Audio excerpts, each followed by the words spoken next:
Alexander Alekhine, 1892-1946, was one of the greatest attacking players who ever lived.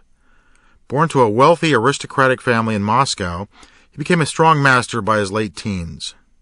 In 1914, young Alekhine captured first place in a strong international tournament in Moscow, and then played in the famous St. Petersburg 1914 Grand Masters of Chess tournament, and finished third behind world champion Emanuel Lasker of Germany and Cuban genius José Raúl Capablanca.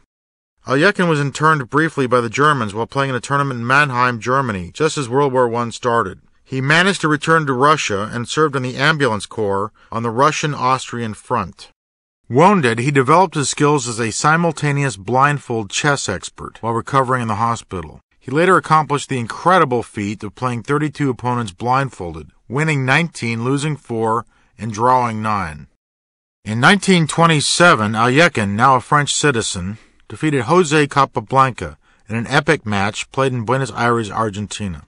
He held his title until defeated by the Dutch math professor Max Euwe in 1935. He won back his crown in 1937 and held the title of world champion until his death in 1946. As a youngster, I was fascinated by the brilliance and deep conceptions of Alekhine. His ideas almost seemed too big for the chessboard. Attack was his forte, and he was a very dedicated student of the game, working harder than most of his peers. Alekhine's opponent in the game we are about to analyze, Emanuel Lasker, 1868-1941, holds the record for the longest reign as world champion. Lasker held the title from 1894, when he defeated Wilhelm Steinitz, until 1921, when he lost to Capablanca. Where Alekhine was a chess artist, Lasker was the practical businessman. He cared about results, not beauty. Extremely tenacious and resourceful, Lasker was the master of refuting unsound attacks. Brilliant attackers like Marshall, Janowski, and Spielman, and others wore themselves out trying to overwhelm the level-headed Lasker. Not surprisingly, Lasker wrote a book called Common Sense in Chess. In the game we are about to examine, we see Alekhine at the top of his game. Lasker was getting on in years, but was still a very tough customer. It is striking how Alekhine powerfully builds up his attack, till a final combinative finale settles matters. D4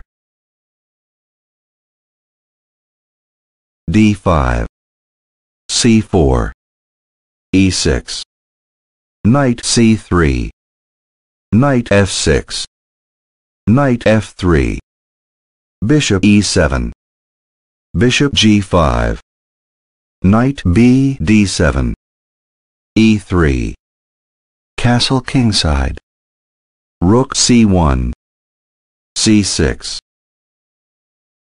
Lasker has selected the Queen's Gambit declined against Alekhine's 1d4 opening. The QGD is a very solid classical defense that aims at achieving a stable, weakness-free position out of the opening. The QGD is a little stodgy, but very tough to beat. Usually, white comes away from the opening with greater control of territory, but not much else.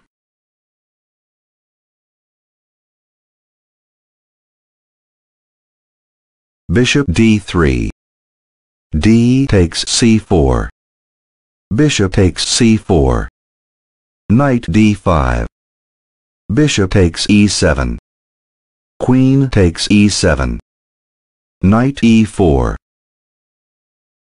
Here, Alekhine avoids the trade of pieces, which is a standard theme when you have a greater control of space. Knight 5 F6 Lasker continues to offer a trade of pieces, but Alekhine again refuses, and settles his knight on a good square within proximity to black's king.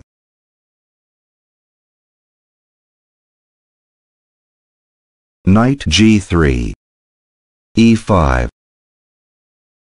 Lasker plays the standard freeing break, and the center is aired out. The center will remain the main battlefield, but by piece control, not pawns. Castle kingside E takes D4 Knight F5 This knight becomes a true thorn in black's side. It is extremely well placed, but efforts to expel the knight might prove more harmful than if the knight stands in place, i.e. the cure is worse than the disease.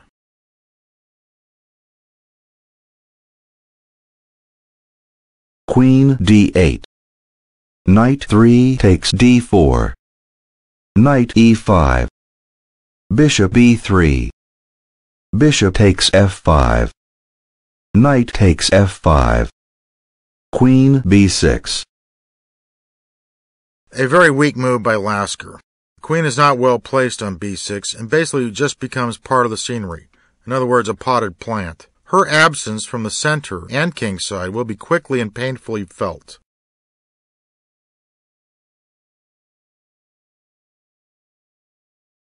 Queen d6. This powerful move by Alekhine begins a kingside attack that cannot be parried. The queen will work in unison with the minor pieces to create fatal weaknesses in the enemy camp. Knight e d7.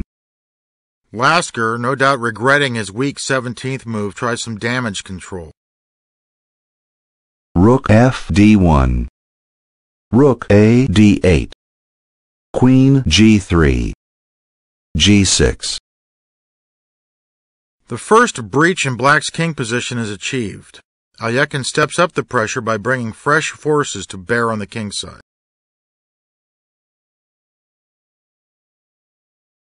Queen g5. King h8. Knight d6. As we saw in that Steinitz-Bartoleben game, knights planted deep into the enemy's position can be an awesome attacking tool. Alekhine attacks the f7 square now, and forces the black king to again expose himself.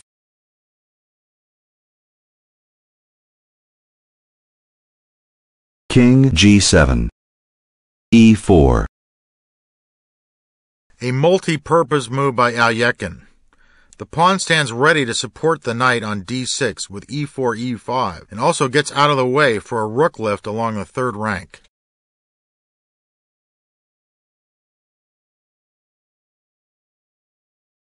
Knight g8. A weak defense by Lasker. The only way to prolong the struggle was with the exchange sacrifice rook d e8, which leads after knight takes e8, rook takes e8, rook c2, rook takes e4, h3, to a better position for white, but one that's not easy to convert to victory.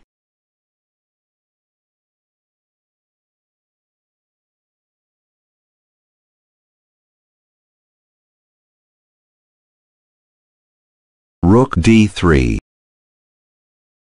Alekhine makes full use of all of his assets.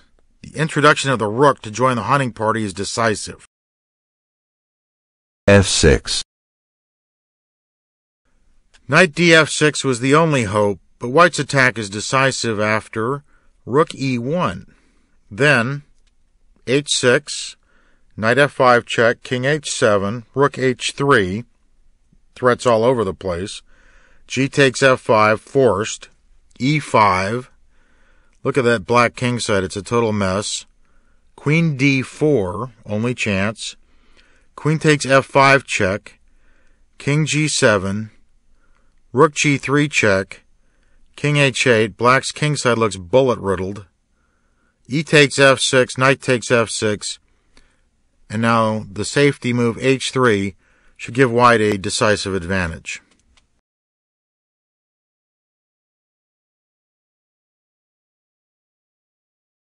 Knight f5 check. King h8. Queen takes g6.